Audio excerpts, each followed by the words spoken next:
What's up, people? It's another edition of the New Podcast, the world's best quasi-new podcast from two dudes who are really there. One half of your hosting duo, Jay Horsecow. With me, I have my partner in crime, the notorious T.I.M. 2 minutes Junior. Tim, how is it going? Cold. That's how it's Cold. going. It's not Yeah. that bad out. Come on. Awful. Come on, it's not that bad. All right, and so joining us this week, fan of the show, friend of the show, who reached out and said, "Hey, I would love to come on," and we responded in like 5 minutes. He said, what are you doing in 2 weeks?" We have fan and friend Kyle Castronovo. Kyle, thank you for joining. Dude, thank you for having me, guys. I am a big fan of the show. I love what you guys do. Thank you. Thank you. We, we Dude, are we are definitely absolutely. stoked. So what are we going to Yeah. talk about this week, everybody? So this week we're going to talk about an album that we've danced around this for probably years now, Tim. It's one of these albums that we've talked about. We should bring it up. We should go over it. But we never really did. And we were conversing with Kyle, and Kyle said, "Hey, if you guys ever want to talk about American Head Charge and the War of Art, I'm your guy." And then we said, "Well, we've never talked about that, but we've always meant to. So why don't you come on?" So here we are. So what are we doing this week, everybody? Well, this week we're going to do a little bit of conversation about the band itself. We're going to talk about the album, which sadly is not on streaming. So we needed Mhm. to find some alternative methods to get a copy of this. And yeah, we're going to pick Kyle's brain on it. They're an interesting band with an interesting history, and I definitely think they're one of those few bands. Um, I'd chalk them up with bands like I chalked them up with bands like Down the Sun, Crossbreed, Snot, where bands that should have been bigger should have had a chance, but due Mhm. to circumstances completely outside of their own control, and a little bit of their own control, we can talk about the drugs in a minute. They kind of just imploded. Mhm. So, Tim, we'll start with you. Have you heard this album before? I've heard it a few times. Like, I don't know why. I just never really gave this band a chance. And then everybody always talks about how great they are, all that stuff. And I'm just like, I'll get to it. Then when we did this episode, I gave it a full listen like 3 or 4 times. I'm like, yeah, I missed out. This album's great. I will share the same sentiment. So they played the 2001 Ozfest. That was in Jersey. Surprised, I didn't even realize there were two dates for the Jersey stop of Ozfest in 2001. They did early July and late July. I didn't realize there were two dates in Camden. Why, of all places? Um, but they were there. I missed them. I didn't get a chance to see them. They were apparently like the third band on the second stage. And then they also were one of the openers for the Pledge of Allegiance tour in the fall of 99. And again, I was outside drinking in the parking lot. I missed no one and I missed them. I think I came in for maybe one song of theirs and then I hit Rammstein. But yeah, it was another one of those bands that everybody seemed to talk about. When the new metal revival started, it was everybody was going on and on and on. And I'd heard of them, but not really gave it a listen. This is the first time I actually dug in with headphones and gave it a listen. And then I went down into the rest of the catalog. And then I started digging about the history of the band, and it's really kind of fascinating. It really Yeah. is. So, Kyle, are you an American Head Charge native, I guess? Like, is this something you experienced younger and you were like, this shit is good. I don't understand why it doesn't get the nod it does, or Yeah, pretty much, man. I discovered them when I was very young, and I found them on one of I think it was the Pledge of Allegiance live concert sampler, mm-hmm. and their song "Seamless" came on, and I was just instantly hooked. Yeah, from that point on, I was obsessed for a while. Yeah. Yeah, it's so I will say this. Much like some of the bands like Down the Sun, right? Mhm. These guys were definitely late third wave new metal. Mhm. Very heavy for what everybody else was doing. Everybody else was kind of biting off Limp Bizkit and trying to get on the Mhm. radio, and they went in the other direction. Yeah. Um, seven dudes in a band, Mhm. right? People would say, well, that's kind of Slipknot-esque. And it is, but it isn't, because each one had their own piece and they had a very unique aesthetic, and they had a thing they were going for. And yeah, I was really surprised at how heavy it was. I was honestly really surprised how well the guy can sing. Right. I mean, No, he's got a great voice. he can legit sing. Now, being that he's third wave new metal, all I heard, like in all my notes that I took, right, all Mhm. I could hear was, okay, well, I can hear the other bands that they sound like. For example, not to say it's good or bad, just calling out my Mhm. comparisons.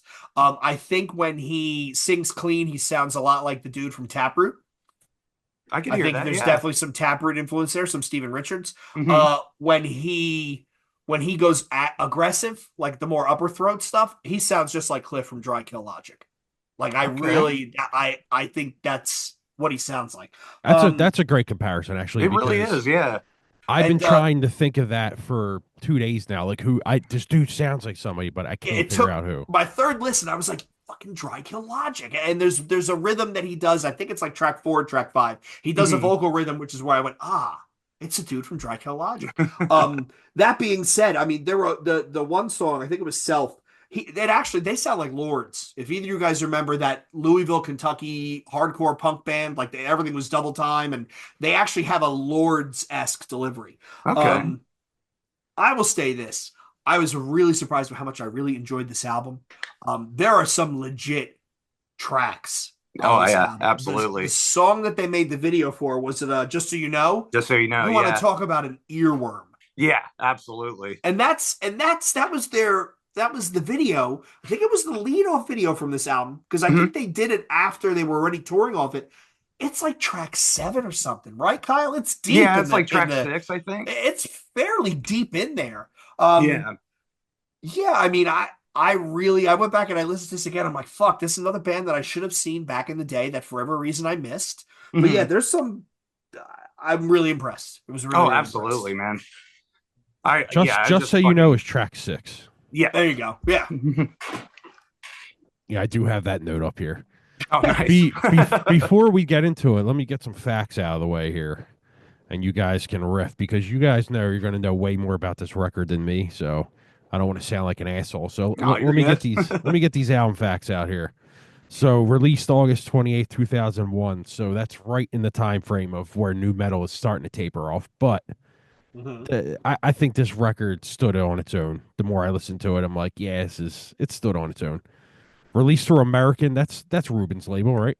Mhm. Yeah. So there's a whole story where Ruben was involved in this. Yeah. Yeah, I seen he recorded it at his alleged haunted studios. I don't know what the hell that's about, but Hmm. we'll get into that. I'm sure you guys know about that. The only thing about Ruben here is for being produced by him, I kind of think the production's a little weak. I'm not gonna lie, it's a little weak. Hmm. It definitely. So you have to listen to the first and the second album, I think, back to back to Mhm. understand like where Rick Rubin's Rubin fingers were lying in. Um, I think you're right, Tim, in the sense of there's no low end. Yeah, I think there's a lot absolutely. of treble. And Mhm. I don't know if it's because they were trying to keep the and this band gets billed as industrial, right? Industrial new metal. So I get maybe it's because they were trying to keep the effects up in the mix in the keyboards, but I Yeah. found it very tinny. It was missing that when I think of new metal with a really big low end, I think of Down the Sun, Mhm. right? Yeah, Like Oh, Lance's absolutely. fucking bass is unmistakable, but they lost. It was all highs and mids, and the bottom was kind of I don't know scalloped out. Right. I noticed a lot of drums high up in the mix too. Yes, Uh, yes. I thought it was just because I was listening to it on YouTube and I was like, because they Nope. kill fuck they compress the shit out of music Yeah. for some yeah, reason. they do. Yeah.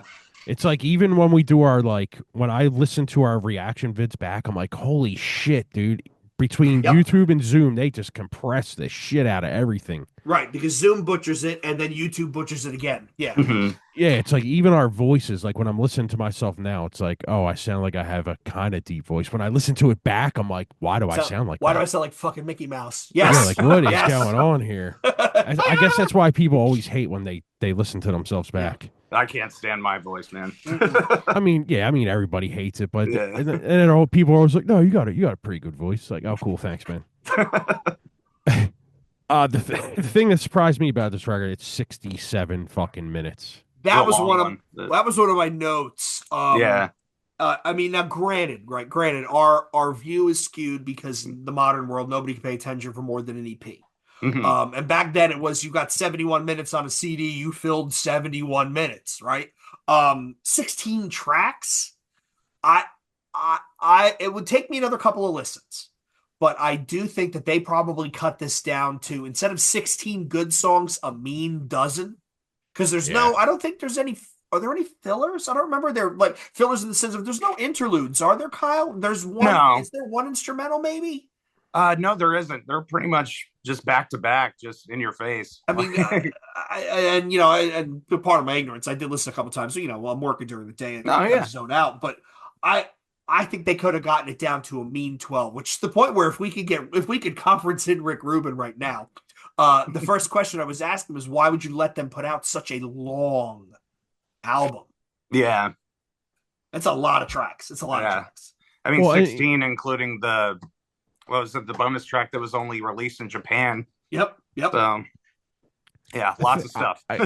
I think to your point, Jay, too, about back in the day they wanted to fill records, but or CDs. I mean, but back in the day they always bands like this always put out long records where you're just like, this is still going, but it's like it's good, so you don't mind. You know what I mean? Yeah, you kind of I, forget that it's long. if Yeah. I'm going to make the modern equivalent, and no shade on this band because I would love to get them on the show, I really like them.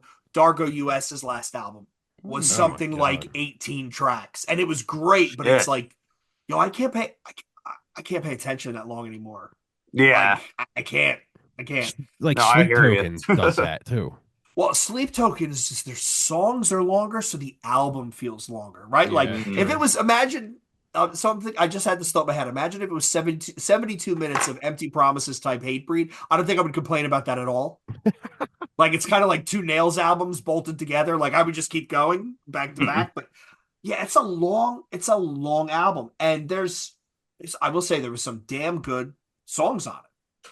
But I would love to ask Absolutely. Rick Rubin why did you go Right. so big and so long? Like, He probably don't even remember. So well, the I don't know if you were going to talk about it, Tim, but the interesting thing about so this band signs with Rubin, I think it was through Chavo, right, from System of a Mhm. Down, Kyle, Yep, where that's correct.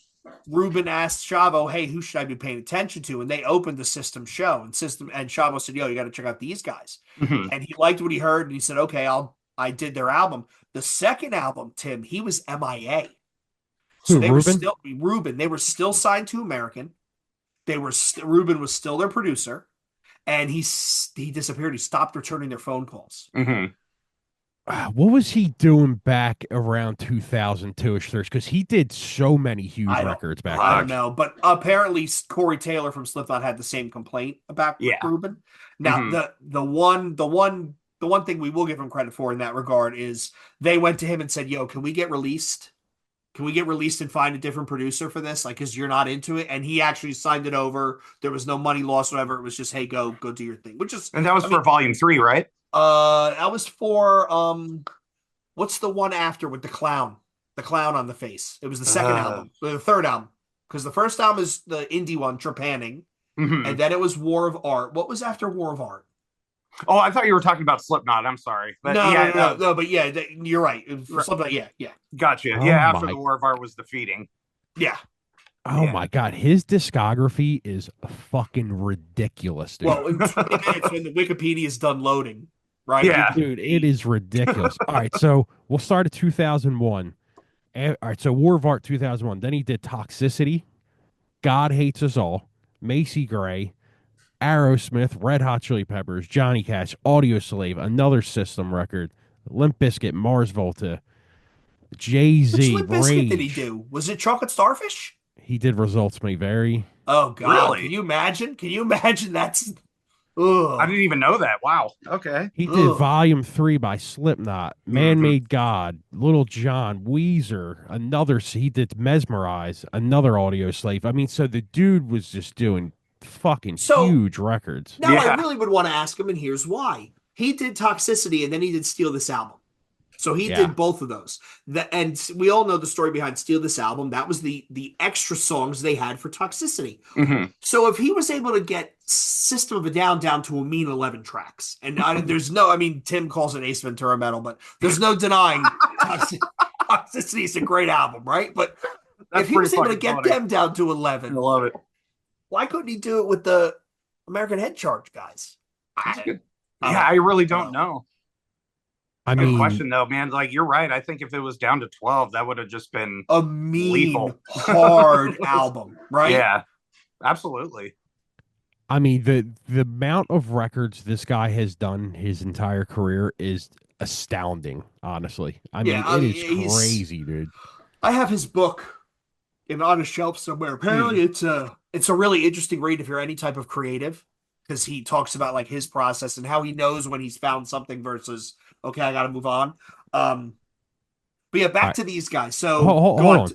His first record was 1981. The Pricks, self-titled, right? Wow. His last record he's done 3 in 2024. That's Holy how shit. he's been going for 40 years. I 43 mean, years. he's good. Didn't he do a Metallica album? He did. Did he do a Metallica album, or was it the other guy? I'm thinking of the other guy that played bass on the one album because it was terrible. He did Saint Anger. Beyond Magnetic.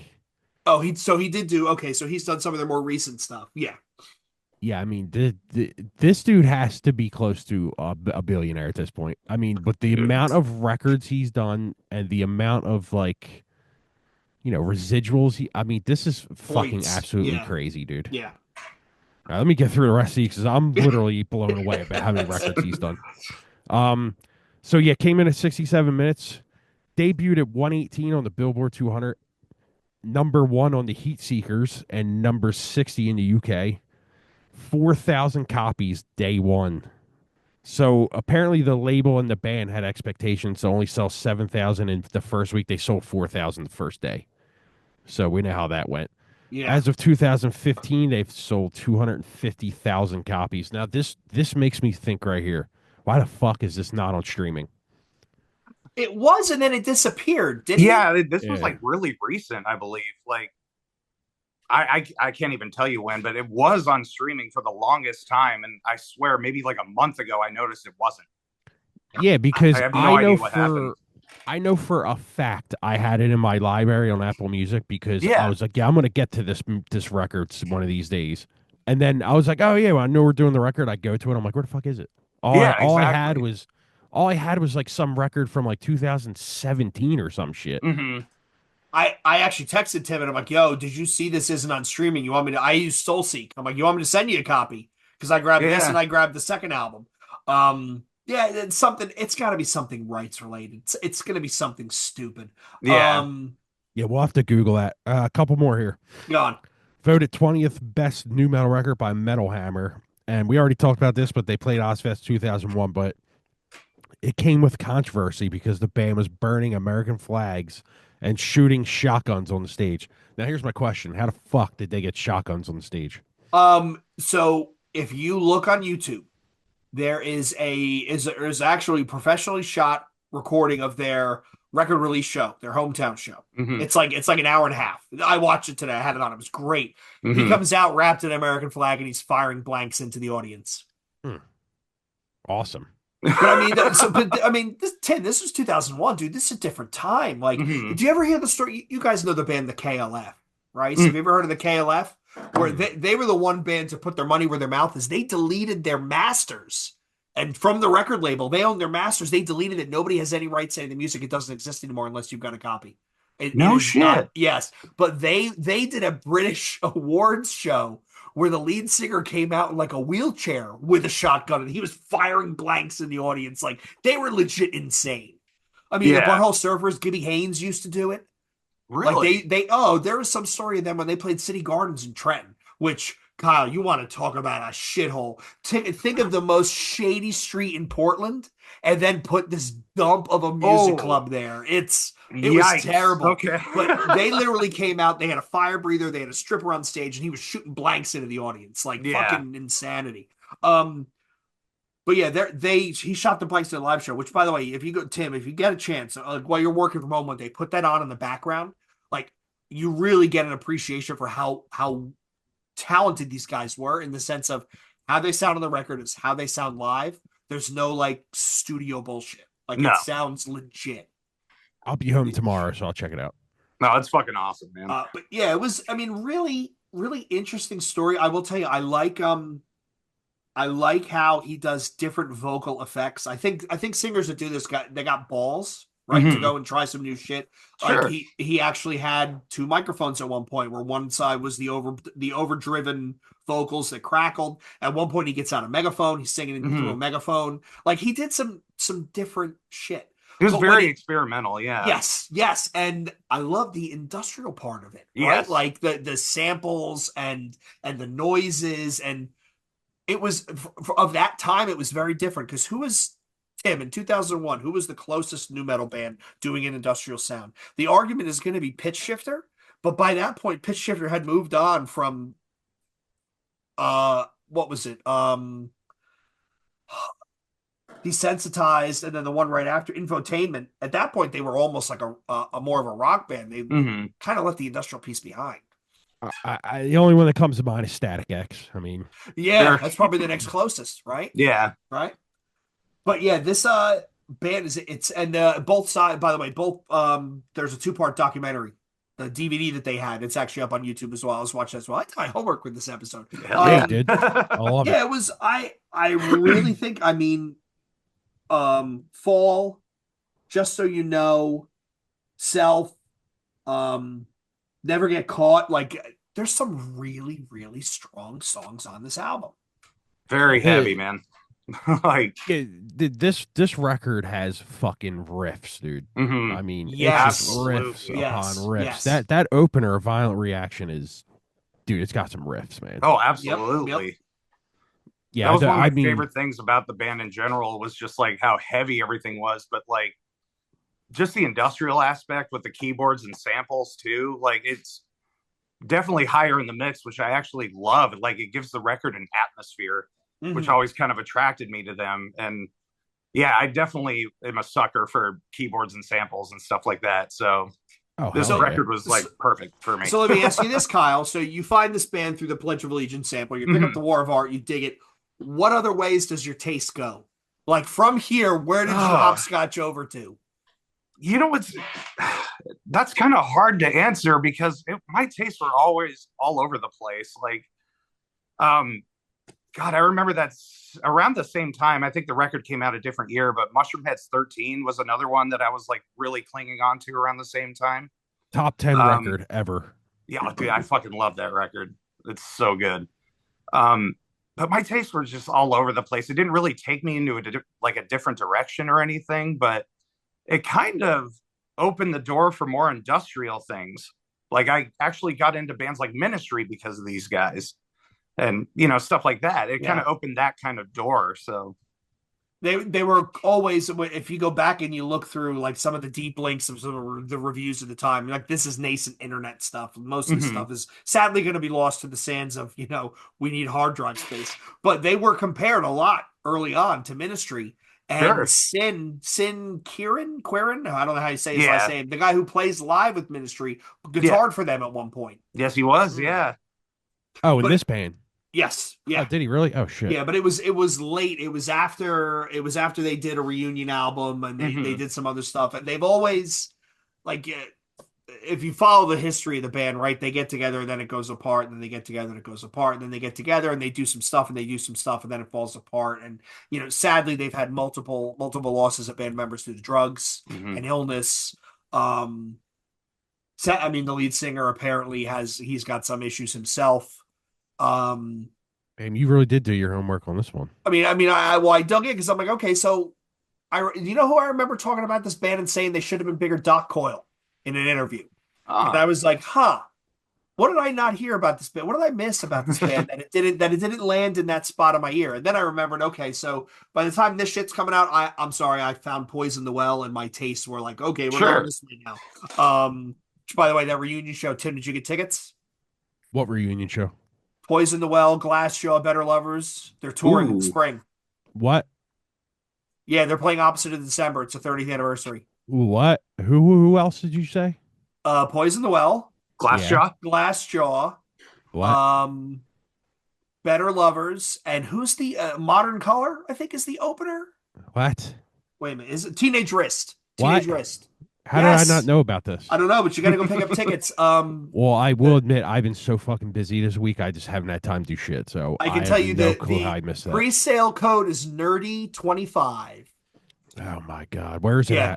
at? Let's see, it's at the Electric Factory. You got to get tickets, dude. We're all gonna go. We're all gonna be crying and mosh and blow That's knees awesome. or whatever.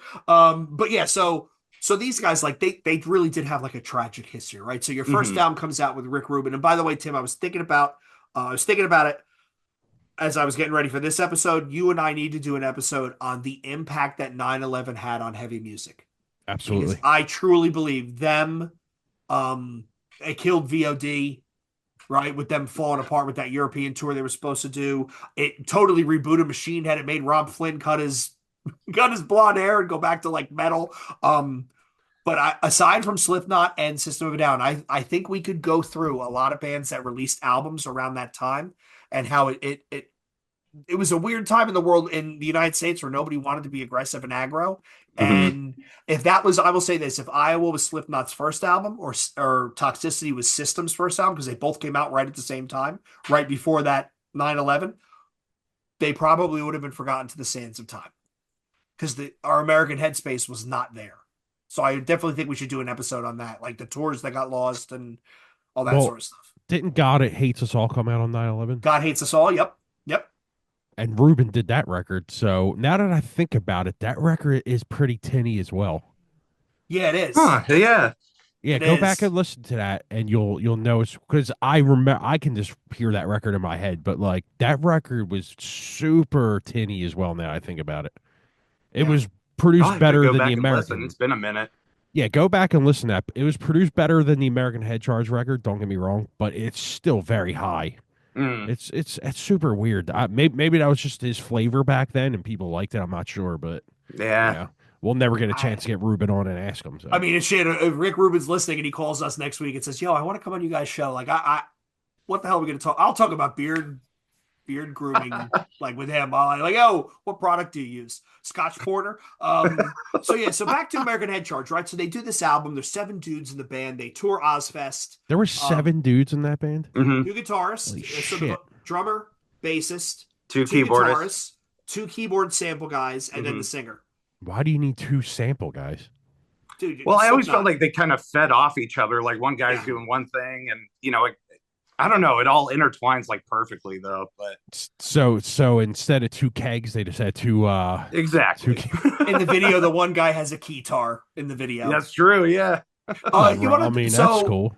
aesthetically though, Kyle, I think you would agree. Their aesthetic was really unique. Right? Oh, Like so everybody fucking was cool. doing Mudvayne was doing the paint, Hmm. Taproot was wearing all white, Slipknot had their thing, Mushroomhead had their thing. These guys kind of look like the greasy, trashy mechanics Oh, that you have absolutely. work on your car that got lost and ended up at like a Typo Negative concert. Like there was Right. like a gothic spin to it. Some kind of like Um, military vibes in there too. Yes, Yeah. yes, yes. And I mean, they had all sorts of like chain link and big, like, 3-inch chains wrapped around the mic stands, and there were big Hmm. heads and fucking flags. And I mean, it was an interesting aesthetic. And Very Tim, chaotic. Absolutely. I and loved Tim and it. we've talked about how aesthetic actually is almost as, if not more important than the music you're making. Because if you don't have a Sometimes. standout aesthetic, I mean, 99% of the guitarists in hardcore that write these awesome mosh trips look like dudes from Weezer.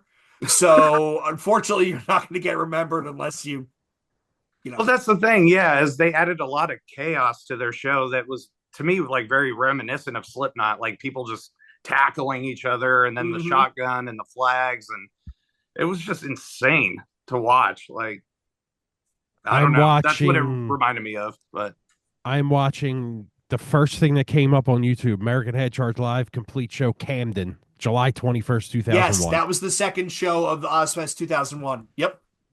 Yeah, the dude's wearing all black, some black glove. Yeah, it's got to be hot up there because mhm. back in Yeah, and 2001, Pennsylvania would get fucking hot. it No, was I when we used to bet. get summer, right? And watching Yeah. that angle, Tim, you know exactly where the dude is sitting. He's sitting up on the hill looking down on the second Yep. stage. Yeah, Hmm. yeah. Good times. But Yeah, I don't know. I don't know how it is in Oregon, but as the years have went on, our summers aren't as bad. But in 2001, you would fucking burn. You would melt out be there. roasting. No, for You'd be sure. roasting. Yeah, because So I'm hot just watching this video. Yeah. yeah, right. Like imagine Slipknot in those fucking suits. Oh, fuck that. So Ugh. yeah, they do this album and they actually get, they move some copies and they're getting notoriety. They end up on Ozfest, they end up on Pledge of Allegiance. They supported Slayer, right? Touring off of Yes. God Hates Us It was All, Slayer and Chimera. Yeah. which is a sick lineup if you think about it. Yeah. That's a fairly sick lineup. But then they went out with Kitty, they went out with Biohazard. They did a Japanese, UK, European tour, all that sort of stuff. And at one Mhm. point it says they toured other bands they've toured with. Do you want to talk about a band knowing their wheelhouse? Cold Chamber Ministry, Gravity Kills, Hatebreed, Static X, OTEP, all bands right in that orbit. So I Yeah, mean, and you know, I we bust Jamie Joss's balls on this show because he never come on. But you got to give Hatebreed credit. Hatebreed literally did go out with just about anybody back in the early days. Like they absolutely. would go out with anybody. I Yeah, remember Jamie was the one trying to bring Meshuggah to the States. And they booked an entire tour at Meshuggah, then they couldn't get visas. And then Meshuggah ended up coming over with Ozfest the year after. But I mean, he went out with everybody. But yeah, so you want to talk about Tim? Want to talk about an interesting story? You probably didn't come across this, Kyle. Keep me honest with the details. They have this one guitarist in this band. He records the album. He does their Japanese tour, and it's not working. hmm So they literally land in Japan and they turn to the guitarist and say, "Yeah, buddy, it's not working. You're out." And they call the backup guy that they had in mind, and they said, "Yo, Kyle, we bought your ticket. You got a 7:40 p.m. flight. We need you to fly out and do the shows." And Kyle just went, "Okay." And apparently, this dude was so set on being in the band, he like literally kept his bag ready for the month leading up to it. Like he would wash his clothes, fold them, put them back in the travel bag, and be ready to go because he was Oh waiting for the yeah. phone call, which is wild. It's more wild that you have a dude go to Japan and tell him he's out of the band. That's Yeah, like fucked well, up. yeah, you probably should have whacked it before he went out there. But I guess it Yeah. finally just tipped over. Kyle, keep me honest. In the documentary, they talk about it how where hmm they said that the exact remark, I think it was, we felt like we were all going left and he was going right at full speed and it just wasn't working. From like what I've gathered, it sounded like he was just kind of taking liberties on stage, like just, maybe singing backups that may have sound awkward. I don't know. That's kind of the information that I've come to find. But yeah, Brian, the guy that replaced him, like you said, he was waiting with his bags packed. And as soon as he gets there, they shoot the Just So You Know video. That was like literally his introduction to the band was doing a music video. And Which is yeah, wild. That's it's wild, dude. that's like being thrown into the wolves right there.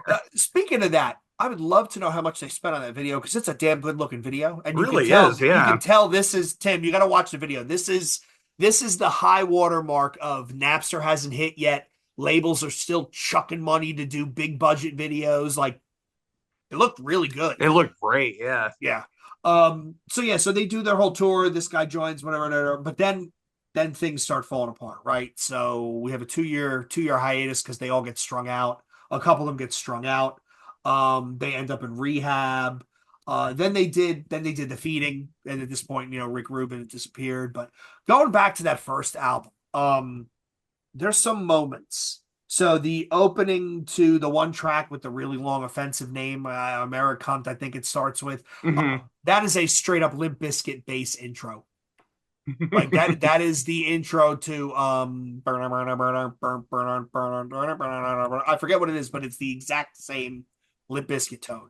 But man, there was some heat on this album. And Absolutely.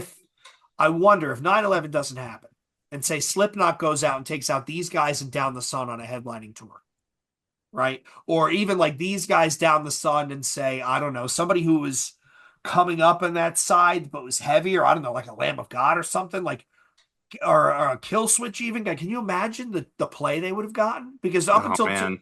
up until 2004, you were seeing metalcore and new metal kind of cycling with each other. Right. So Around like, yeah, was it like 2002, 2003 kind of time? Yeah.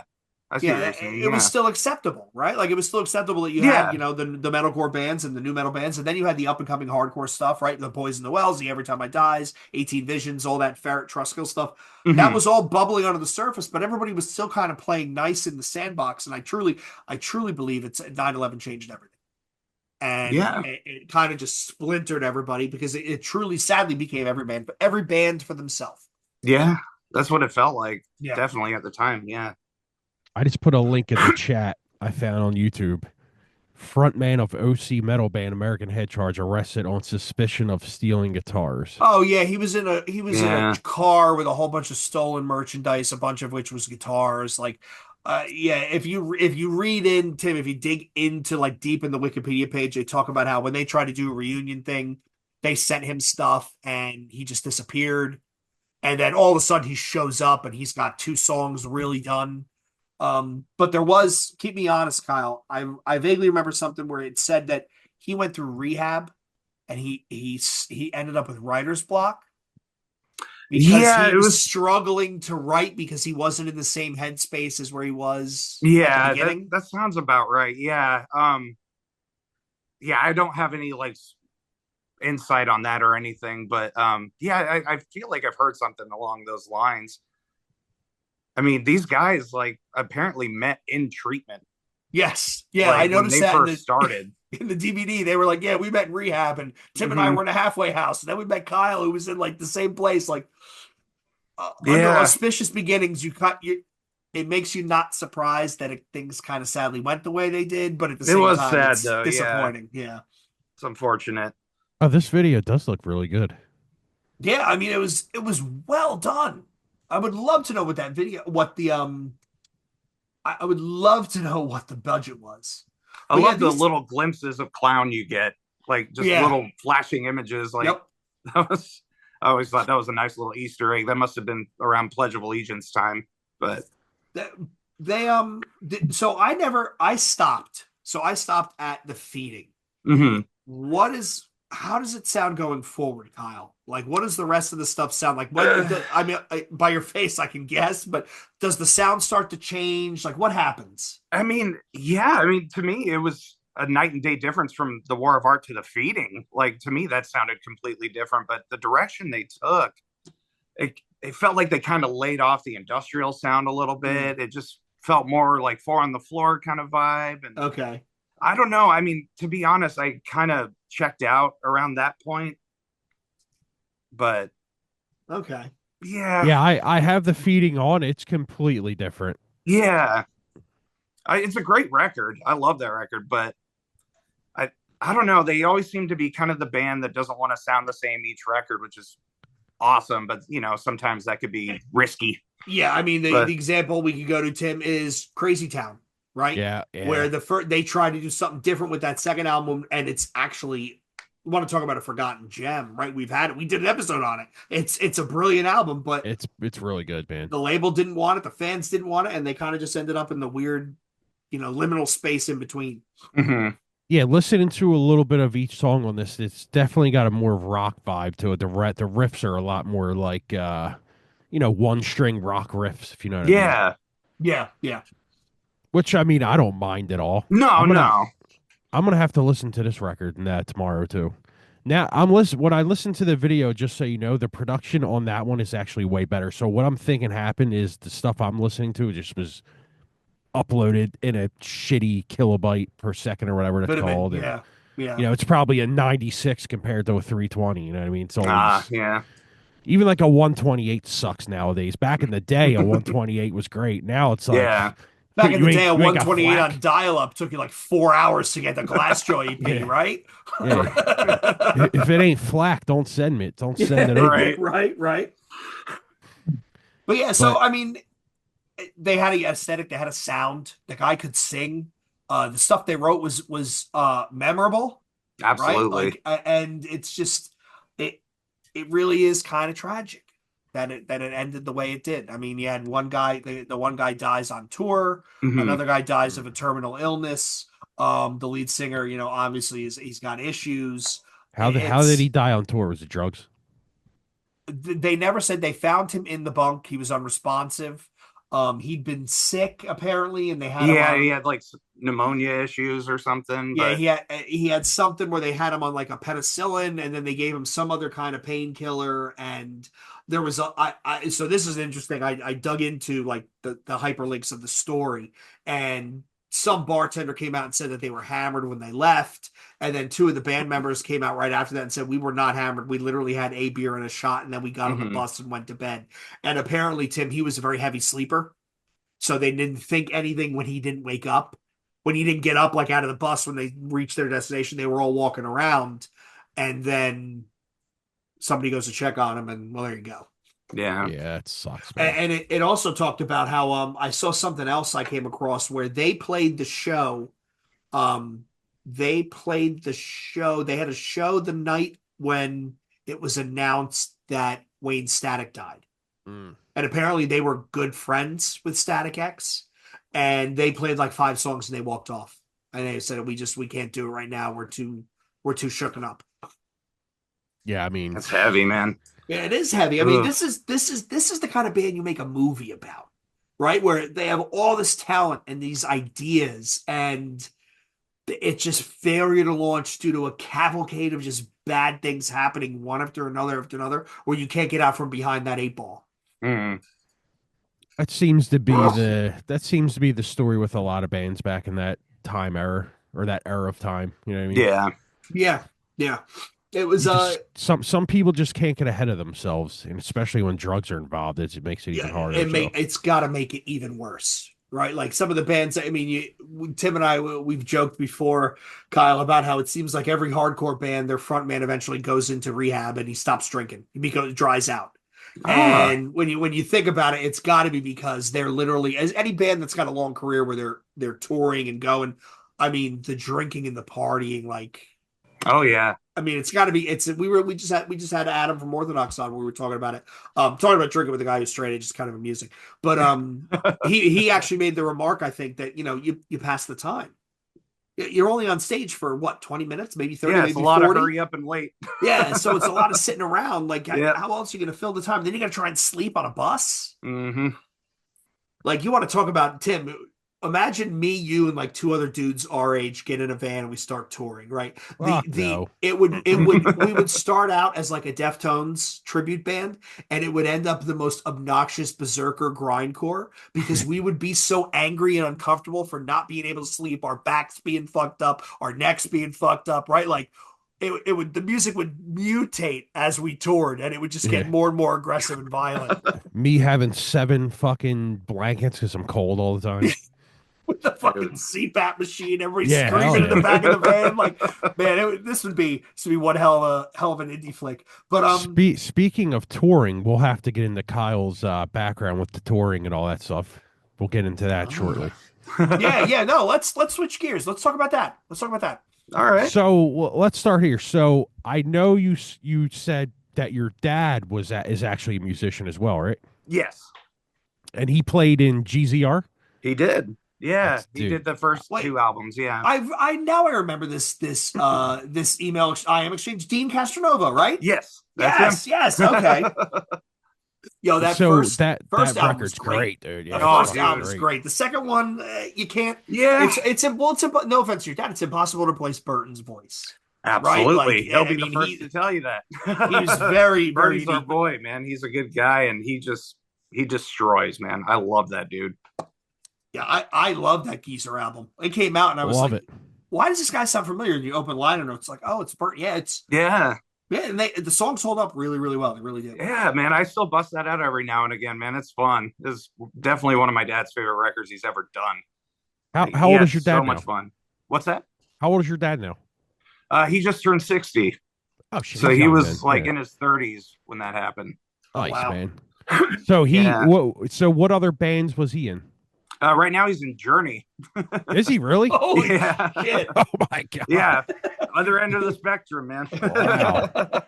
Yeah, you're right. That's a bit of a jump there. Yeah, it's been all over the place though. He's played with like Marty Friedman and Jason Becker. He's played with Ozzy, and that's Nice. around the time that GZR happened, and yeah, then Journey happens. Dude, that's fucking wild, man. Yeah. So you growing up, you've met a lot of people then. Yes. That's cool, man. That Yeah. is wild. And then you toured with I'm sorry, it was oh god, I want to say the wrong one. Who was it? I was playing for Wednesday 13 That's for it. like 5 years. Okay. Murder That's Dolls. it. Yeah. Yep. I was gonna say Murder Dolls, and I'm like, wait a Mhm. minute, that's the same person. Yeah. Yeah. See, I knew that, but I didn't want to say it and sound like an Oh, it's all asshole. good. So. No worries, man. So tell us about that experience, because I know Wednesday 13, like, not saying he gets a bad rap, but he gets the rap where like he's kind of a strange one, but I don't know anything about him, so I don't want to say that. So He's one of the funniest people you'll ever meet, by the way. He's a sweetheart. Okay. But it was a blast, man. Like it was a dream come true for me because I grew up listening to him and Murder Dolls, and because I'm a huge Joey nerd too. So oh yeah, it was inevitable I was gonna be a fan. But Right.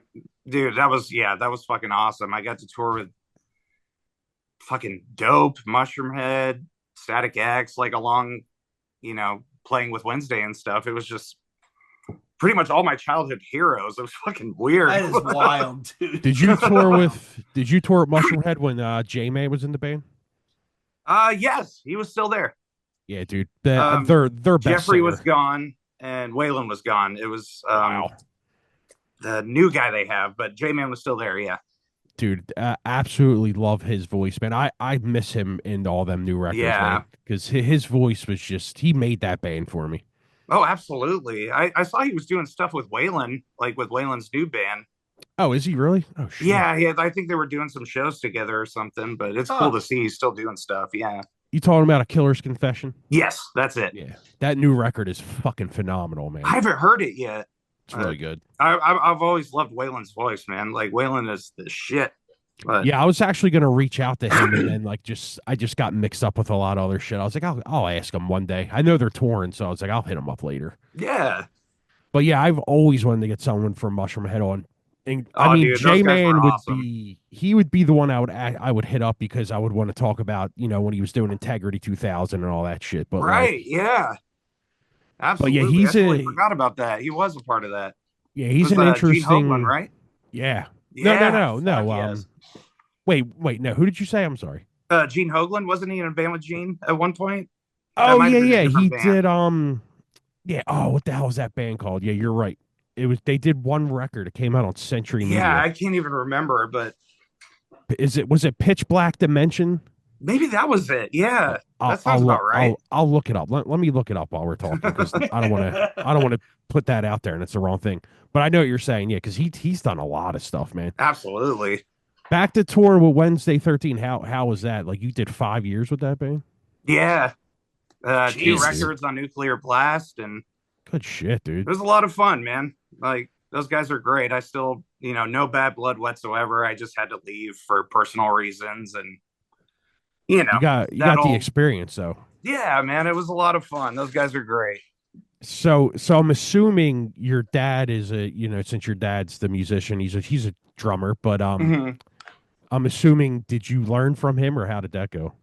Oddly enough, yes and no, because a lot of the time when I was growing up playing, like he was out touring, so I kind of learned on my own in a lot of aspects. But I'm like assuming, the basics, yeah, I'm assuming he was your biggest influence on picking up some sticks. absolutely, for sure. So he wasn't the guy that gets mad, when you're 12, 15, you're banging on drums all day in the house, and he's just like, oh, it's whatever. No, man, he would get super stoked. He loved it. Yeah, it's cool. He's the one that shit, got man. me into all this stuff, man. Like he got me into the heavy shit. Like I can remember being fucking 7 years old, and he would have like Burn My Eyes and Demanufacture just on rotate. Like he That is loves that wild. stuff. Yeah, that is wild. It's And he even plays crazier. for Journey. Yep. Yeah, right? Like, there's a "Don't Stop Believing" joke in there. I can't Oh, find yeah. it. But Jesus, like that is. But I mean, but it also shows like if you're truly a musician, right? If you truly are that good, Mhm. find someone with talent and that natural talent. You stick them in any environment, and they'll find a way to make it work and be successful. Like they'll change their playing to suit that environment. Oh, As opposed to absolutely. I'm just, no offense to like now, but now I got this mental picture of like Adam Jarvis from Misery Index and Pig Destroyer playing for like Steve Perry, and it's not gonna work. It's just not gonna work. That would rule. Like gravity blasting, like it would kind of wild. But yeah, that's something. Let me ask you this: you toured with Dope, right? Mhm. Does Edsel sing for Static X? No, he does not. Are you just okay? Yeah, There we okay, go. I got you. We I got we you now. have- we have I didn't put catch that on to to that. bed. I didn't catch on to Yeah. that until I looked back over. Okay, cool. No, Ethel's great, man. He's a super nice dude. Yeah, he would be. We actually were gonna get him on, and then I don't know what the hell happened with that, but something. It was some went down with weird it. scheduling snafu. Ah. I will tell anybody who's listening, anybody who's watching who wants to do their own podcast. When there are more people in the mix, it makes it harder to do the show. For example, when you have booking agents and managers, and then the talent themselves, like it's always easier. I forget who we talked to. We were like, dude, he said it was, dude, don't talk to my agent. Don't talk to the PR person. Yeah. Email me. We'll get it set up. And I get it, Yep. right? Like it's all these things to make your life easier, but Sure. I mean, for every celebrity interview that Tim and I have done, we've had at least three times that fallout, where Yeah. it's just it's that's artists. They're busy touring, they're busy doing shit. And then Yeah. the other side of that is last week we talked to the Stepa guys, and the one guy Hmm. is in his UPS van. He's like, I'm taking my break, so I figured I'd call in. Like Hell yeah. it goes both ways. It really goes both Yeah, ways. Oh we yeah. had Etzel's a busy dude, man. we had a booking agent tell us that we can only do the interview at like 8 a.m. and it was Oh like yeah, Pacific time, or it yeah. Oh was like damn. All right. it was like the most ridiculous shit I ever heard in my life. I'm like 8 a.m. What? There was one that was like, oh, they're only available Wednesday at 2 p.m. Eastern for 40 minutes. And I was like, look, That I was love this. Etzel?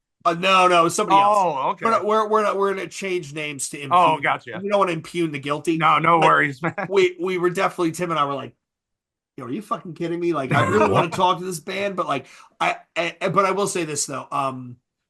The funny thing is when we deal with bands from the UK. So Mhm. like Harvey, we've had Harvey from Graphic Nature on. We had Starved Collective on. We've had a couple of those guys on. Tim and I have to change our work schedules to try and get them on. And typically they're the most fun conversations Oh yeah. because I mean it's different. It's a different world over there. It's a different world. Oh, But for yeah, sure. it's so let me ask you now, what are you doing now, Kyle? Right? Like obviously, life is kind of, bad knees, bad back, whatever. Like Yeah. in a van, it's not happening anymore. What are you doing these days? Kind of Right now, creatively. I'm working with a band called Circus of Dead Squirrels. Okay. If you're not familiar, that had members of Mushroom Head and Dope as well, interchanging in that band. Okay. But yeah, I'm working on an album with those guys. A lot of fun. If you're into Okay. like crazy, like industrial, like Ministry meets like Faith No More, I'm that's all right up in. your alley. Yeah, I'm sold. I'm sold. Absolutely. Is Yeah, it was there Stitch music from out? Mushroom Head kind of brought those guys up a little bit. So Oh, okay. yeah, he Yeah, was working with them for a while, and did you tour in a bus? we had one of those bandwagon things. Have you ever Oh, seen those? nice. Yeah, I know what you Yeah, mean. it's kind of like a mix between an RV and a bus. What? So let me ask you this: did you tour before the Wednesday 13 stuff, or was that your first uh, go at it? I did little tours here and there, but no, like that was kind of the big one, like the So big gig, I guess. so your first big tour, like how are you nervous as hell going out on that? Oh, absolutely. Like I grew up on that dude's music, so I was just like, I hope I don't fuck this up. I don't want to look like an asshole. Did you do UK and Europe and all that stuff? Yep. Yeah. Oh, good shit, man. Actually, like one of the last times I was there with them was with Static X and Dope. Oh, nice. Okay. Actually, yeah, we did a Oh, whole year with okay. those guys. It was a blast, but This is starting to make a lot more sense now. Okay. We should probably not put this episode out. I might get in trouble. No, I'm You're just kidding. I don't fine. give a fuck. What are they gonna do? Cancel New Breed? Okay, Yeah, buddy. right. With our luck. with our 498 monthly subscribers on Yeah, fucking good luck, YouTube. buddy. But no, that's awesome. That's awesome. It was a lot of fun, man. Good times. I'm trying to think of the Wednesday third because I know that dude was always out on the road. He still is. That guy is nonstop. Jesus Christ, dude. I don't know how people do it. Like, I've never toured, obviously, but like, I don't think I could handle it. I just don't like, I would get 3 days in and be like, I want to go home. Oh, dude, there was like kind of the reason I left, and I'll be honest, was because I lost two grandparents in the same year, and that just like being away from home when that happened just kind of messed me up a little bit.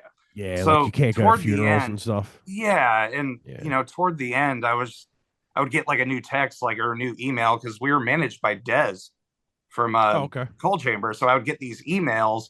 Oh, we got a new tour next year, and it's we're still on another one, and I would just be like, "Fuck, okay," it's just Right. like It's like, it all was right, just what, kicking my ass. But yeah, what birthdays am I gonna miss? What holidays? And do you have kids? It was pretty rough, but it was fun too. I can't complain at all. You have kids? No, Okay, so you're not missing any of that. No, That's no, fine. none But of even that. still, like I get the sense, like it's like your life is in snippets, right? Like you take the snapshot, you go away, you come back, take another snapshot, you go away, come back. It's you miss out on It's some really stuff. weird, especially when you come to your hometown and there's like a new restaurant or a new building, and you're just like, when the fuck did that happen? Right. How long have I been gone? Yeah. Yeah. It's just I weird. always wondered that too, and I don't know why I've never asked any touring musician this. How is it like doing like a 3 week leg run and then you're going through Oregon and you're like, oh, I'm playing my hometown tonight. It's like, The hometown how shows are always strange is that? chaotic. Yeah, because Those are it's the like most stressful. yeah, I'm assuming like all your friends are like, oh, can I get Hey man, what are backstage? you up And to? Yeah. Nothing. Yeah. Right. yeah, Right. yeah, Trying to get through the day. can I get on the list? So that would piss me off too. I'd be Kinda, like, but nah, Pay the dude. $20, asshole. Pay the dude like everybody else. we're out here fucking starving, man. Yeah, seriously, that's just gas money for the next Taco Bell. So I'm where go on, where in the where in like Europe have you toured like most like have you been in like Asia and all that stuff as well? Not Asia. I haven't been to Scandinavia either, but pretty much everything else. Wow. It's, Australia? yeah. What's that? You've done Australia? Yeah. Damn, dude. That's Those awesome. like are such a blur because like the jet lag is You got to be unreal. completely insane, right? Because it's a 20-hour flight, and It's like you're entering the future almost. They're like a day and a half ahead or something. And you do like 3 or 4 shows there, and each show you have to fly to because it's so big. right. Like it, oh, You did 2 shows. It's still Monday in the United States. yeah, it's like insane. And I'm Like I go assuming back in time when I get home, I'm like, what just happened? I'm assuming, Kyle. I'm assuming it's like Sydney, Melbourne, Perth, Adelaide, yeah. and then you're flying across to Perth, Mm-hmm. and then you got to turn around and fly across the entire island, and then come back home. Yep. Maybe Darwin, right in the northern part. That's Right. that's insane. See, So this fucking guy knows geography. Like dude, it's fucking crazy. Dude. whatever. I don't get out much. So speaking of that, I'm going to change topics a little bit. So you've toured with Wednesday 13. For those people who are on audio, not on video, you have all these horror masks behind you. What are your thoughts on The Substance? Well, I actually thought it was kind of interesting. Like I watched it with my lady, and I might get a lot of shit from what I'm about to say, but it gave me like Dead Alive vibes, like how gross it was. Some of those parts, like it reminded me of that Peter Jackson movie where I was just like, "That's fucking nasty." Yeah. No, I don't. Well, I don't think you're wrong. It was Yeah. I think if they had if the director had slowed it down a little bit and done a little Mhm. bit less gore, it would have been way more in the Cronenberg Yeah. area, right? Where it was more like body horror type stuff. But Sure. there were certain points where he definitely channeled Peter Jackson. She channeled. Sorry, Especially everybody. that one end scene. I don't want to give anything away, but Cranked the knob. It was like, Yeah. fuck it. Get the blood, get the fire hose, and then put it all yeah, in. like my roommate was like, "This looks like a fucking Guar show." Like all of a sudden, I'm like, "It Yeah, does." It did. Tim, you just watched it, right? Absolutely loved it. Yeah, it was great. I I thought it was finished it cool last too. night. It took me a while to wrap my head around everything because there were some scenes I had to look away, man. Some of that shit was just like, oh my god. Yeah. It Yeah. was cool though. I took some melatonin like 15, 20 minutes before it was over, and I was like starting to crash, and I was like, gotta fight it. Yeah, And right. that last 5 minutes was fucking amazing. I really think that she cranked it to 11, but I really Absolutely. think that it was a really unique. I was never expecting to be more to do a movie like that, right? Like, I mean, this was straight up like, right, like you're right. It definitely turned into fucking Peter Jackson with the fire hose, right? Like Sam Raimi and Evil Dead, like just spraying Oh, shit yeah. everywhere. Um, What else has she done?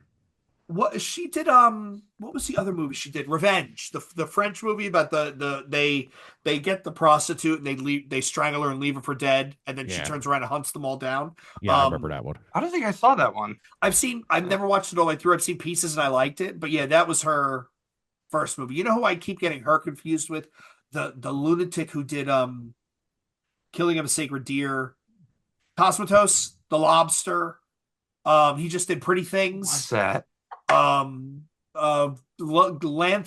Lanthos, whatever.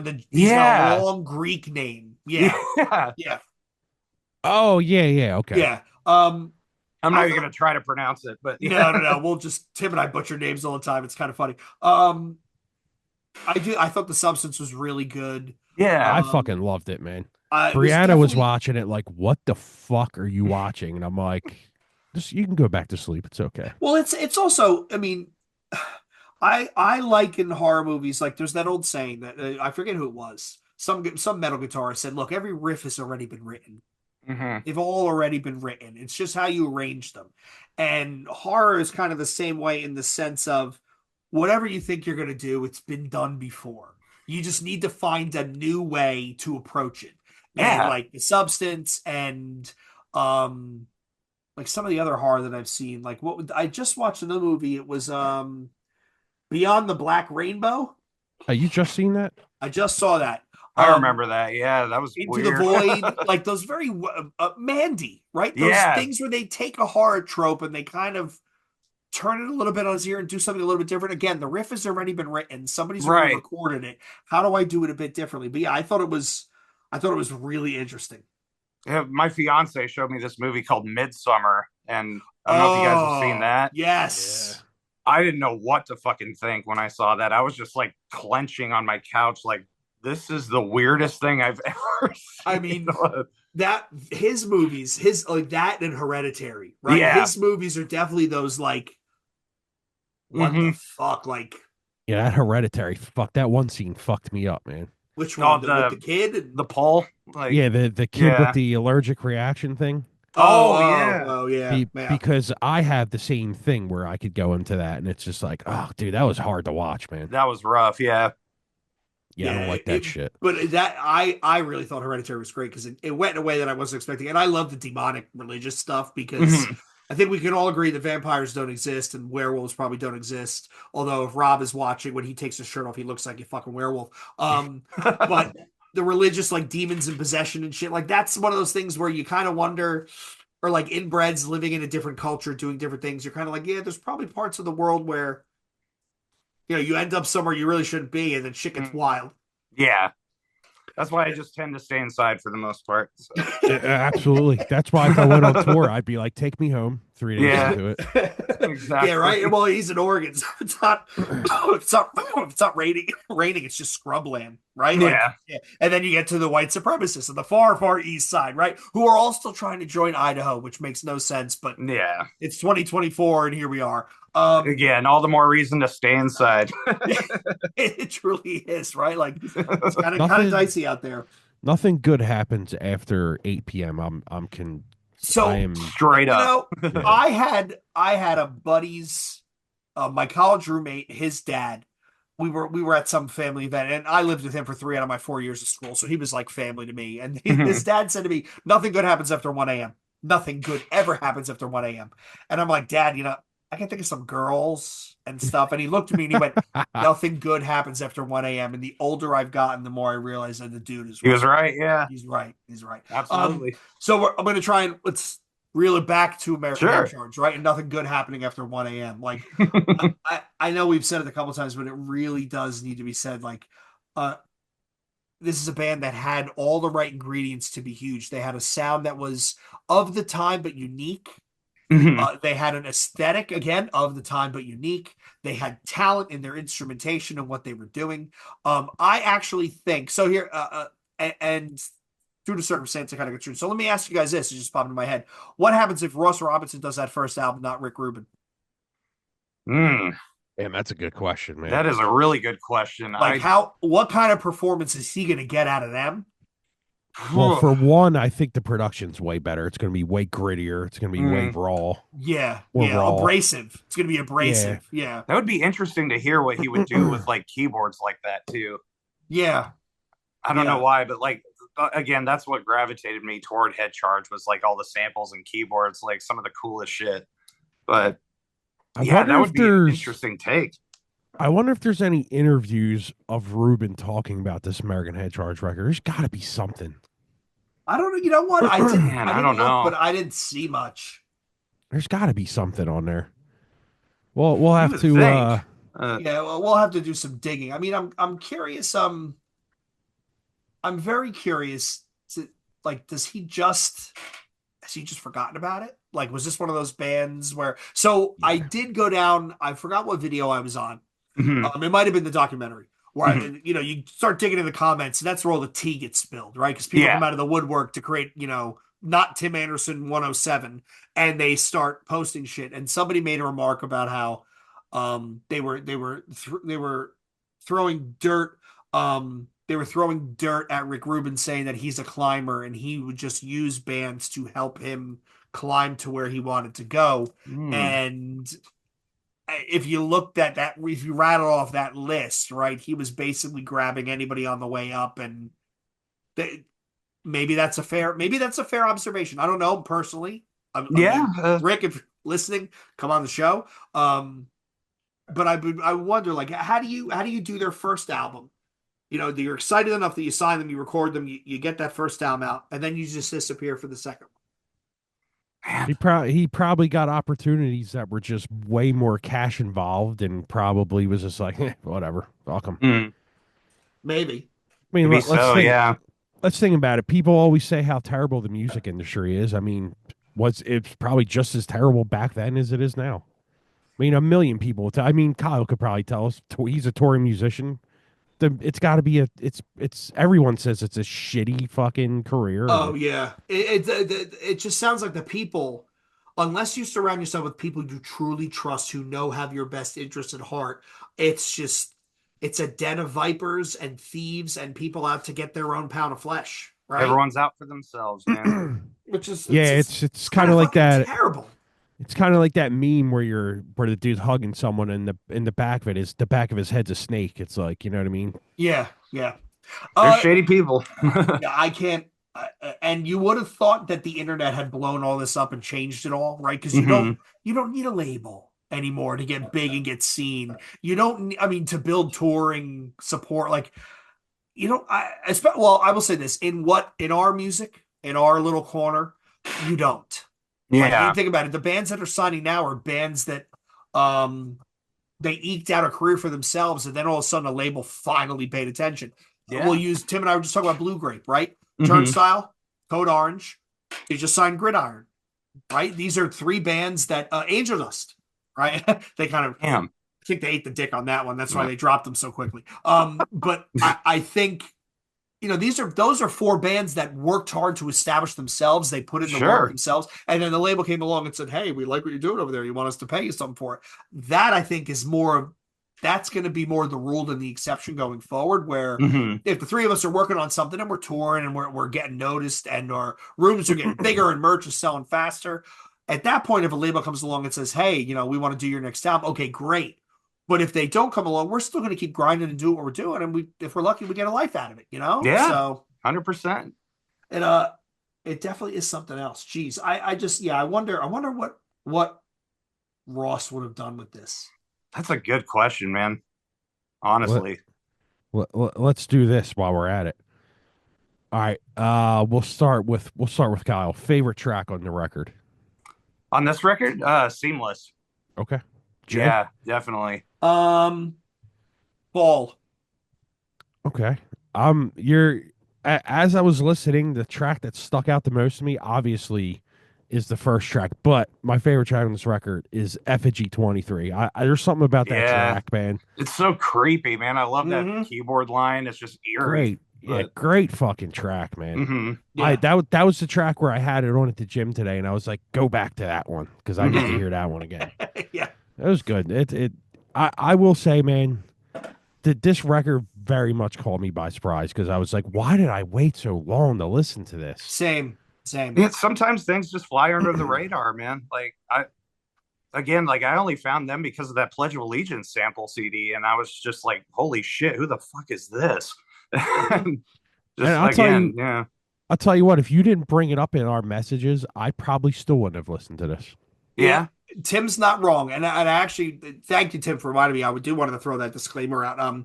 We did that episode recently about bands that we have found through the show, Hmm. and I can say that one of the greatest joys of doing this podcast with Tim is I'm constantly not only finding new stuff coming out that Oh, I yeah. would have missed, but there is a limitless source of stuff that came out before that I just never saw. That I'm 47 years old. I'm still finding bands that were out when I was 22, Right. and they're Yeah. fucking great. And it's like, holy shit! Like, There's- first of all, how did I miss it? But it definitely says something that there was.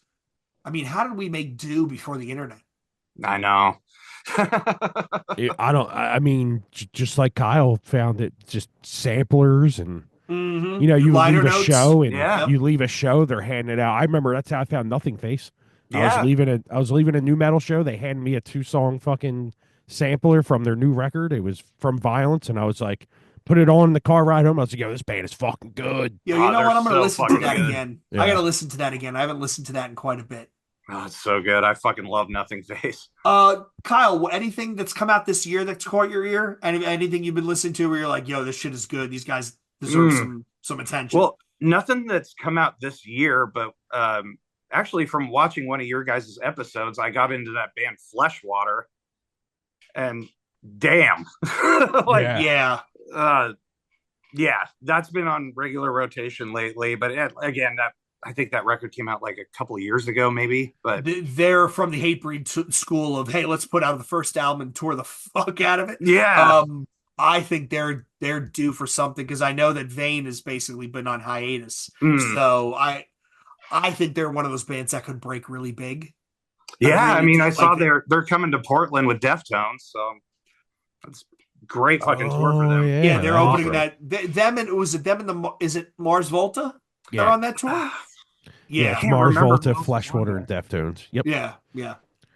Yeah, that's gonna be a huge tour for them because they're playing in fucking amphitheaters first of all. Yes, and you're playing a type of music that naturally jives with the headliner. Well, no, do we consider hockey places amphitheaters? Arenas. Yeah, They're playing in arenas because you're they're playing thinking of sheds Wachovia here. the outdoor stuff. Yeah. Yeah, because they're playing where the Flyers and Sixers play here. So Yeah, that's which is not nice. Yeah. Yeah, that's a huge tour because Deftones, dude, they usually would tour like, I mean, they would play like Tweeter, like amphitheater style, but like something happening this year on TikTok or something where a bunch of bands like that just got huge. Like someone put their music in the back of one of their little stupid videos and happened to be Deftones. They got fucking huge. The CD sales went up crazy. They get booked in fucking arenas. So, I mean, it's cool, man. Yeah, it's great to see. I refuse to put it on my phone because I know that I will just I fucking ADD to begin with. I'll be scrolling for hours, but there is a huge piece of marketing that comes from TikTok that all you need to do is hit it just right. Yeah. And then shit blows up, right? Like, I don't know. Well, I'm glad to hear all it takes is one video, man. Yeah, I'm glad to hear you found Fleshwater from us. That's kind of awesome. Yeah, man. I was like, man, first off, I thought that band name was the shit. So I was like, yeah, that's cool. I didn't know what to expect though, and I loved it. I remember the day the label sent me the pre-listen of that, and I was like, dude. Yeah, you texted me and you said, "Yo, this is going to be massive, fucking good." Like, yeah, man, they're on their way. They're killing it. It seems like so. Every time I get in advance of a record, like a month out, and I'm like, I just feel like the shit because I'm like, yeah, I've heard that record. It's fucking good. For sure. And then the people that send that are like, they're like, you know, if you send that out, your name is put on that record. So if it gets downloaded, yeah, you're fucked. It's like, yeah, I don't really think I am, but okay. Yeah, because there's a thing now where when they send you records, they like imprint like either like your podcast name on it or like your actual it gets name. Tagged. Yeah. They ID3 tag it, and then it's just like, oh, okay, that's how they're catching people nowadays, which is actually very smart. But yes, it is smart, right? What's really gonna happen? You know what I mean? Well, so speaking of what we were talking about with Kyle just now with the record industry, right? That's one of the fucked up practices I think we still need to invert. Right? Like if the three of us are in a band and we finish an album and it's tomorrow and it's December 5th, right? That album's not probably going to come out till March, April, maybe May.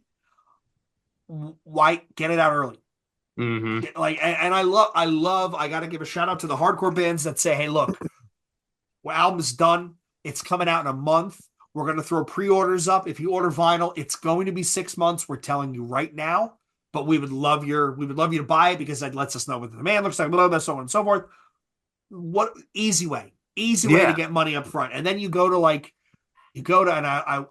to try again to get him on the show. Go to the dude from Wax Vessel, right? And have him do one of those really insane limited vinyls that he does with all the wild colors. And, you know, like it also helps you know that there's interest. Oh yeah. Isn't he based? Isn't he based out of Oregon? No, he's based out of somewhere down in the Carolinas. Okay, Hmm. okay. And the Yeah, only reason I know this because he I'm, has on his FAQ that please don't email me about a tracking number for your packages. My UPS, the post office near me is in the sixth circle of hell, and they fuck up everything. And yeah, he mails shit and he tells you he mails it, and then it disappears, and you can't track it, and then all of a sudden it shows up at your door. Mm. Kyle, let me ask you this, and you do not have to tell us numbers at all. We're not asking that, but I'm just always curious about this. You were on 2 records, you said, Wednesday 13, right? Mhm. Do you get royalty checks from like streaming and stuff? Um, I haven't seen anything, but Okay. yeah, it's kind of one of those things like the whole streaming thing. Like that's why bands like Wednesday tour as much as they do. I mean, it's just all the money's in merch. Yeah. Yeah. You know, I'm sure you guys all know this anyway, but Yeah, it's not an yeah, album sales, it's merch. It's merch and yeah, touring, yeah. Yeah, I know like it's Mark Hunter always jokes about he gets like a check for 1 penny all the time. Like every month, it's like, here's your penny. It's dude. like, yeah, don't disrespect me, man. Like that's fucked up, dude. Yeah. It's insulting. Yeah, Hmm. it's just like, oh, he like every first of the month, he's like, yeah, my penny check's coming. Oh I man, made 12 cents this year. That's fucking dude. hilarious. But at the same Yes. time, it's just like I always wondered that like being in a band, not being in it anymore, like are people seeing like any royalties at all this at all? Because it's like Yeah, well, some bands do if you're in the fucking, I don't know, Beatles or Yeah. You own Michael Jackson's catalog or Whitney Houston's. It truly, truly, I mean, was it Steve Albini who had that article, Enemy of the Music Business, where he talked about what happens when you get the advance and then how music accounting works. Did you ever read that one, Tim? nah. I'll find it and send it to you. He literally rips apart the entire recording industry and recouping and how it works, and he explains it. And it really is like you want to talk about an unsavory business practice, right? Like, I mean, and we've had this discussion. I think Spotify it's a capital crime that company is supposedly worth millions of dollars, and all it is an app to distribute other people's shit. Yeah. Yeah. The only original programming they have is Rogan. That's it. Hmm. All the rest of the music comes from somebody else. Which is wild. We've wondered this forever, Jay. Like, how do they even make money? But okay. I think if we weren't recording, I would tell you what I know from people who have been in that kind of world, and it's not pretty. All right, so we're running out of time. So Kyle, what are you working on next? Where can we find it? Right now, just working on that record with Circus of Dead Squirrels and just making dumb YouTube videos on my channel. It's just my name. You can just type it in. Yeah, we'll definitely That's check about that it, out. man. Okay, all right. Not much. And your dad is in Journey, so if you're going to see Journey, go say hi to Kyle's dad and Yeah. tell him you heard about us on New Breed. And Yo, I heard about you on a new metal podcast. He's gonna go, what the fuck? Like, what? What? Say that again. he probably knows what new metal is. I mean, Oh yeah, Oh, I yeah. mean he was adjacent. Geezer was adjacent, right? Fear Factor was adjacent. He's Dude, it's because of him I got into new metal. Like he was, showing me the Burning Red and like records like that. And I was just like, fuck yes. there you go. that is wild. That is completely wild. You are you still friendly with Burton? Yeah, I actually he sent me Cool. a couple of his shirts for Oh, the new nice. project he's doing. It was really cool. I I paid I for him, but he was like he wrote a nice little note and he's a good dude, man. I love that I guy. like I'm his so stuff. stoked for him. Yeah, I like I his stuff. love them 2 new tracks he did. Oh I mean, yeah, dude. Anti-Droid is the shit. oh well, I mean, I hate the whole like I know we get it, but the whole Fear Factory thing, like Mhm. I don't really care for the lyrics where he's just like slamming whatever. I mean, I don't know the story, so I can't really Mhm. say anything. But it's like you got to give it up, buddy. Oh yeah. Just put out That's- some good stuff, like because his voice is fucking great. I know, I Dude, know he's can't be live amazing. anymore, but yeah, I fucking love that dude. I don't Yeah. know him personally. I've met him once, not like he would ever remember, but yeah, it was cool as shit. So Yeah, man. He's always been super cool, and I'm super stoked for him, man. He's a talented dude, and he deserves to be Very. out there. yeah, I mean, Demanufacture is a fucking top 10 record. Oh, of all that's time. a It's- Rushmore album. It's a yeah, Rushmore it's- album. Yeah. Absolutely. Nothing Yeah. touches that thing. It's yeah, It's I something. I would fucking love to talk to that dude one day. Maybe we'll hit him up, Jay. But yeah, You that's should, cool, though, man. man. Yeah, we whatever. will. We got nothing to lose. So, I mean, closing us out, right? So, everybody should go check out American Head Charge, check out The War of Art. Find it on YouTube. Sadly, if you use SoulSeek, It's definitely out there. It might actually be on the Pirate Bay. I didn't look. If you really are struggling to find a copy and you want a copy, just IM us through Instagram or Twitter or whatever. We'll send you one. We want to thank Kyle for coming on. No, This thank has been a you fun. guys, man. Hopefully, this is the first of many collaborations. We'll have you on again. We'll talk about something Absolutely. I completely would love obscure. to. Doors always open. And on behalf of Kyle, Tim, and myself, I want to thank everybody for tuning in, watching, listening. New Breed _ podcast, Twitter and Instagram, New Breed Podcast at gmail.com, 267-297-4627. Find us on r/new metal. Find us on our Facebook group. New episodes every Wednesday at 12 p.m. when I remember. YouTube is always there because Tim is the responsible one. And song reaction vids every Friday, 12 p.m. Eastern. Spend your lunchtime with us, watching us react to some crazy shit. Until next week, this is New Breed Podcast saying cheers. Later.